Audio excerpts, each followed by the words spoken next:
Sports fans talk about championships like they are the only thing that survives history. But this conversation asks a more uncomfortable question. What if the best player is already where he wants to be?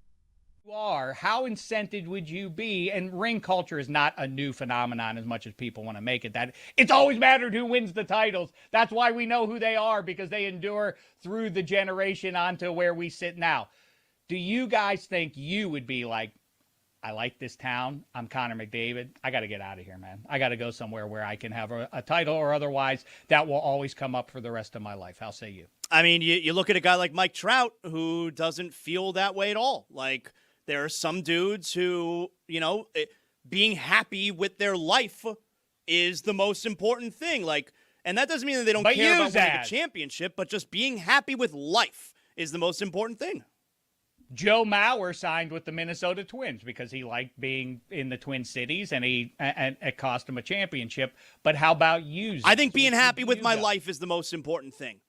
I want to win, of course, but if I'm happy with where I live, I'm happy with my teammates, I'm happy with my family's current setup, I'm happy with how much money I make, that's going to mean more to me than going somewhere and not definitely winning a championship, but all it is trying to win a championship.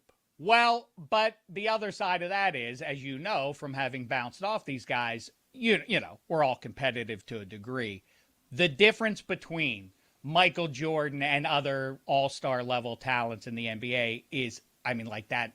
People, in fact, praise it all the time. Like, boy, Kobe, and he's a killer, man. Like, yeah, in any other walk of life away from sports, that guy's an asshole. Like, it's like, yeah, it's too much. Settle down, man. Like, he wants to beat you at Tiddlywinks. Like, I don't know anybody who plays Tiddlywinks, but that's always the one they bring up. If it's ping pong, he wants to win. He'll kill you to win at ping pong. Like, all right, if you grew up in the neighborhood with one of those guys and everybody did, that guy was an asshole. It's like, chill out, man. Chill out. Would you, Jerry or Jeremy? Either way. So that has to, like, if you're Connor McDavid, he understands right now, as he's sitting up in Edmonton right now, thinking like, is this really going to happen? Like, if I don't get out of Edmonton, I'm never going to win a title. And am I okay with that? Is it more important to me to wear the big oil sweater for the entirety of my career? I think I might be cool with that, but I'm not as hyper competitive as those cats are.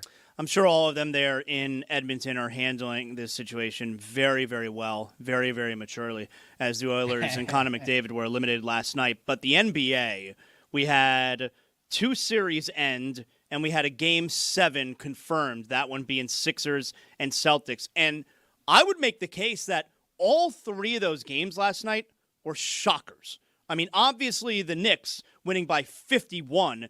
The score at one point was 72-22. I checked my phone during the Guns N' Roses concert last night. I thought it was a glitch. It said 72-22. Like, how is that real? And did you see, I think it was the Spittin' Chicklets account on Twitter where they tweeted out the score, and at the time it was 103-50.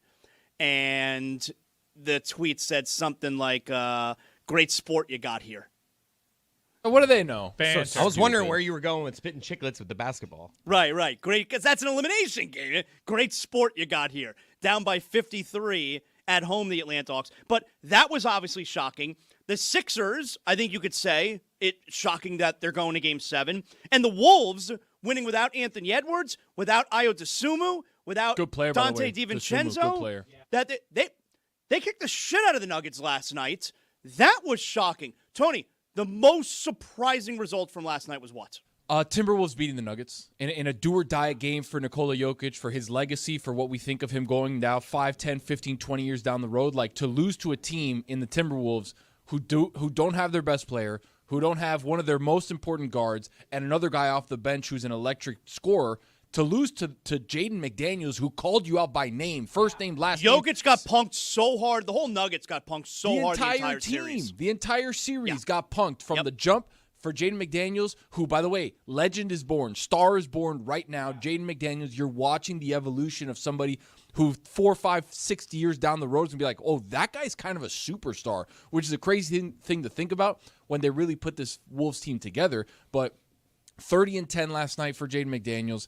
He talked his thing. He backed it up. He sent Nikola Jokic back home.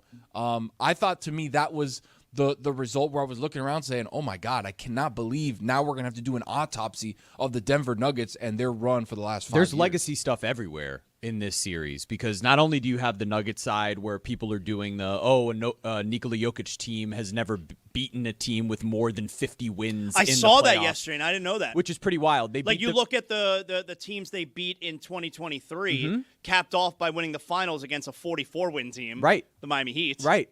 It's crazy, and that Miami Heat team, like, their best player was hobbled and wasn't himself. Like, you look at that side of it. That's one thing, and the future of that team with the Christian Brown contract coming up and what they're going to do to fix things. But you look at Minnesota. Jaden McDaniels, who you mentioned, is emerging in a way where now he won't be a star for 6 years, though, according to Tony. No, but I said we're going to look back 6 years and be like, he's a superstar now. Yeah, and whether he turns into a superstar, go-to number one guy or not, now you look at your future built around him as the wing for Anthony Edwards as your star, and you have these two emerging in their own version of the, like, Jordan Pippen dynamic, where Rudy Gobert is the anchor of that defense. And by the way, his legacy looks different after last night, because that's now back-to-back years. It's twice where he has locked down Nikola Jokic, one of the greatest offensive players of all time, one of the greatest offensive big men of all time. Dan said he's the greatest offensive player of all time. Right, and that's how someone that is supposed to have respect in this business views Nikola Jokic. And Rudy Gobert has been a punchline for a huge portion of his career, right? No matter how many Defensive Player of the Years he's won, we've all sort of laughed at, he gets played off the floor in the playoffs. That's a huge moment for him. We were grouping his trade with Minnesota in with, the Desmond Bane trade or the Mikal Bridges trade. Like, not at all the same thing. That was a massive franchise-altering trade for them. It's put them as a franchise into a place they've never been before. They were a fledgling franchise. And now Rudy Gobert gets to cement himself in a place. Jaden McDaniels emerges in a fun way. They're going to be like America's team because of a lot of people rooting in some ways against Wemby and the Spurs. They punked the Nuggets It's hard great. the whole series. They It was really a great did. series. Mike, you're angry with the Wolves now? I'm really bummed because Why? I was looking forward to Joker versus Wemby. I thought that's a good reason to be angry.